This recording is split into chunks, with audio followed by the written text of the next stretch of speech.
It's not haunted by a ghost. It's haunted by something worse. Awareness. I never intended to believe in the Red Room. To me, it was a legend, nothing more than a psychological test wrapped in superstition. A room that repelled entry, not through ghosts, but through the idea of ghosts. And I, being young, analytical, skeptical, welcomed the challenge.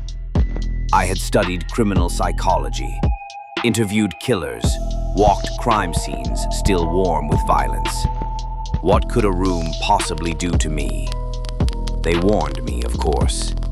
The housekeeper, Miss Arnold, with her gray hands always ringing in silence, said it plainly. Don't go in there if you want to stay yourself. Stay myself, odd phrasing, but I laughed it off. The Red Room stood at the far end of the upper corridor, a corridor that seemed to bend slightly with gravity it shouldn't have. The air outside its door was colder, denser, like the architecture remembered something. When the key turned in the lock, I swear the mechanism shuddered. Inside, crimson, everything drenched in a sick shade of red. Curtains, wallpaper, rug. It didn't look painted. It looked bled. Dust hovered in the air like ashes waiting to settle. And there was silence. Not the absence of sound, but the presence of listening. I lit a candle and took the old chair by the fireplace. My heart was steady, my breath slow. But something else in me, something deeper, felt unwelcome. As a criminal psychologist, I had studied how environments affect cognition. But this was different. This wasn't influence, this was invasion. The shadows bent wrong. They recoiled too slowly when touched by flame. The red walls seemed to lean inward, just a fraction more than they should, like listening lips. And then came the shift. It began with the air, the kind of shift that makes your skin itch before you understand why. A pressure not external but internalized, like my thoughts were no longer entirely my own. I stood.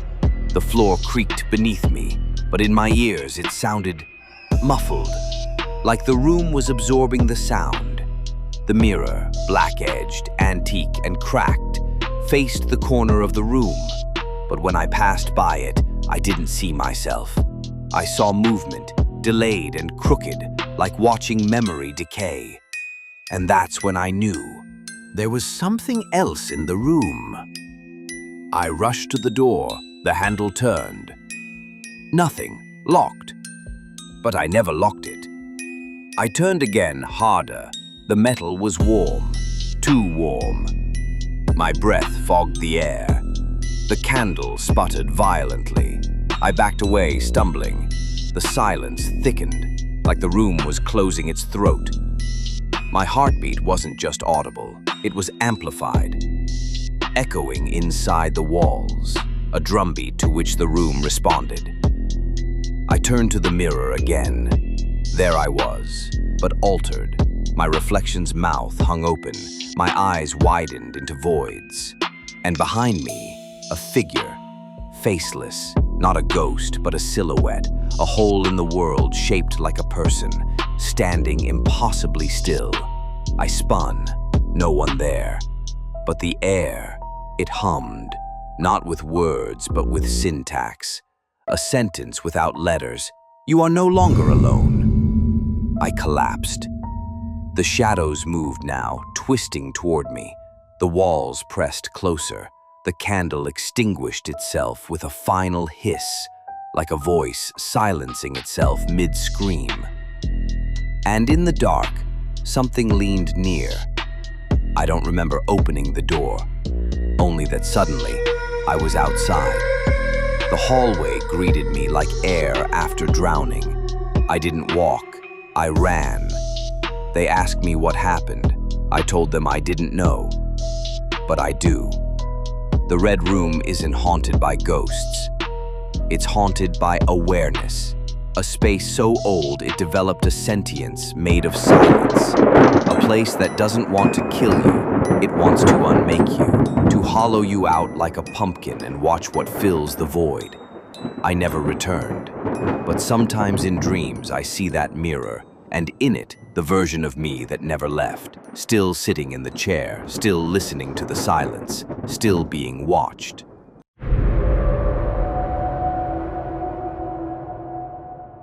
They say the quietest nights are the ones you should fear the most. A small house in a sleepy neighborhood, 2 floors, old wood that groans in the rain. Nothing ever happens here. At least, nothing that's supposed to.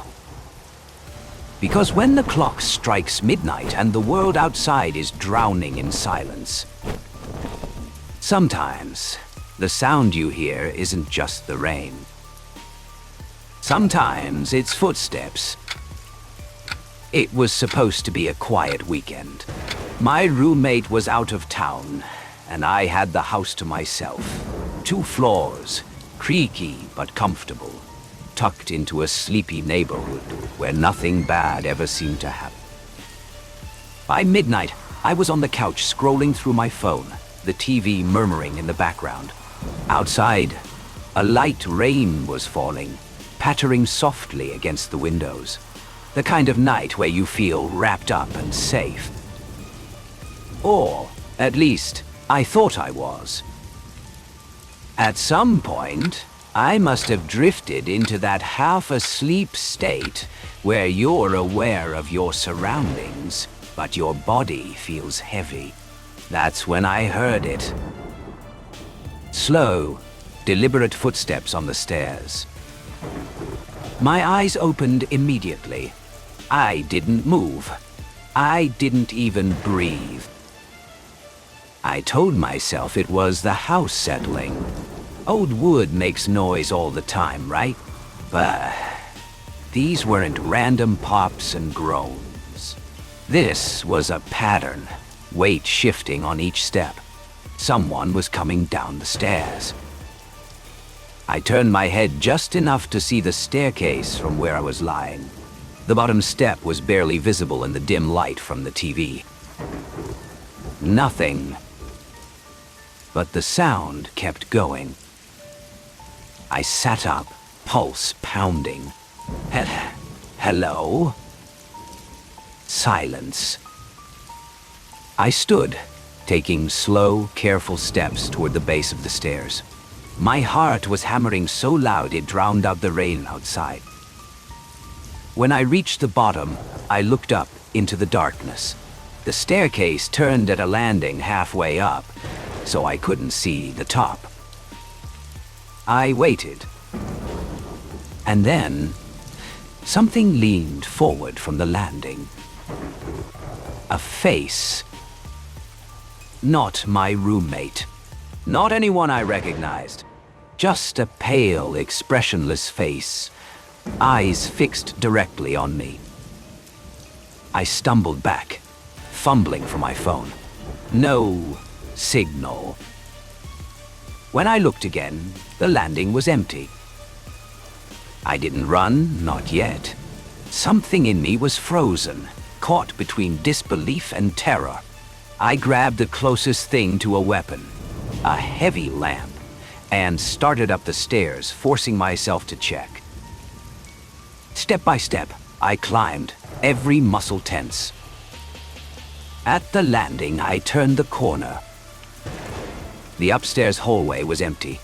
The bedroom doors were open. The bathroom light was off. But the air was wrong. Thick, heavy, like the moment before a storm breaks. Then I noticed something on the carpet. Wet footprints. Leading from the top of the stairs toward my bedroom. I didn't check the room. I didn't grab anything. I ran down the stairs, out the front door, and into the rain, not stopping until I was halfway down the block. When the police searched the house, They found nothing. No sign of forced entry. No footprints. No one hiding inside. I haven't stayed there alone since. And the worst part? My roommate swears she's heard footsteps on the stairs too, when I'm supposed to be the one out of town. Neither now. I know. That night, the sky hung heavy with storm clouds, and the rain hadn't stopped since dusk. Close to midnight, I turned onto a narrow back road that cut through the countryside. The main highway was blocked by construction, flashing yellow lights and barriers forcing me to detour. I had no choice. The road was narrow, swallowed by darkness. On either side stretched flooded fields and skeletal trees swaying in the wind. No houses, no street lights. The only light came from my own headlights, two pale beams carving a trembling path through the downpour. The wipers beat a steady rhythm against the windshield. The rain drummed against the roof, and the engine hummed like a lonely animal. Nothing else. Just me, the car, and the endless road. I whispered to myself, just a few more miles. Just a few more, and I'll be home. But even my own voice shook. Hey, I knew. And then I saw her. At first, just a blur of white caught in the edge of the headlights. But as I drew closer, the shape sharpened. A young woman standing alone on the shoulder. Her white dress clung to her body, soaked through by the rain. Long black hair, tangled and dripping, veiled most of her face. One frail arm lifted weakly, waving. My chest tightened. Every instinct screamed, keep driving, do not stop. But my foot pressed the brake. Tires hissed on wet asphalt. The car came to a halt. I lowered the window just a crack. A blast of cold rain rushed in. My voice was barely steady. Do you need help? The woman slowly raised her head. I glimpsed lips turning blue, trembling but voiceless. Then a small, fragile nod. Before I realized it, I heard the soft click of the lock. The passenger door opened. She slid inside. Water dripped from her hair and clothes, soaking into the seat. Now, an unpleasant damp smell filled the car instantly, like mildew, like clothes left too long in the rain. I fought the urge to wrinkle my nose. Where are you headed? I asked. For a long moment, she said nothing. I could hear my own heart beat louder than the rain. Finally, a whisper, fragile as a dying breath. Home. Her voice chilled me. Where's home? She gave me a street name. I typed it into the GPS. No results found. Just a blank red slash across the screen. I turned to explain, but she had already raised a thin, shaking finger, pointing straight ahead. Not a word more. So I drove. Nee. Only the sound of rain and the scrape of wipers remained. I tried again, forcing casual small talk. Did your car break down? Have you been walking long? Want me to call someone for you? No answer. I swallowed, risked a glance, and froze. She was staring at me, not out the windshield anymore. At me. Her eyes, black, endless, hollow, swallowed every flicker of light. They didn't blink. They didn't move.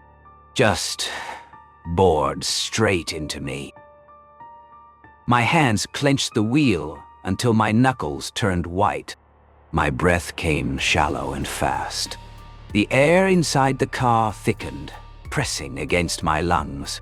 I could swear I heard a faint wheeze, breathing, but I couldn't tell if it was hers or mine. No. Wah. Suddenly, she lurched forward, her voice sharp, commanding. "Stop here." I slammed the brakes. We had pulled over beside a rotting fence, an overgrown field stretching into darkness. No houses, no paths, nothing. I stammered, "Here?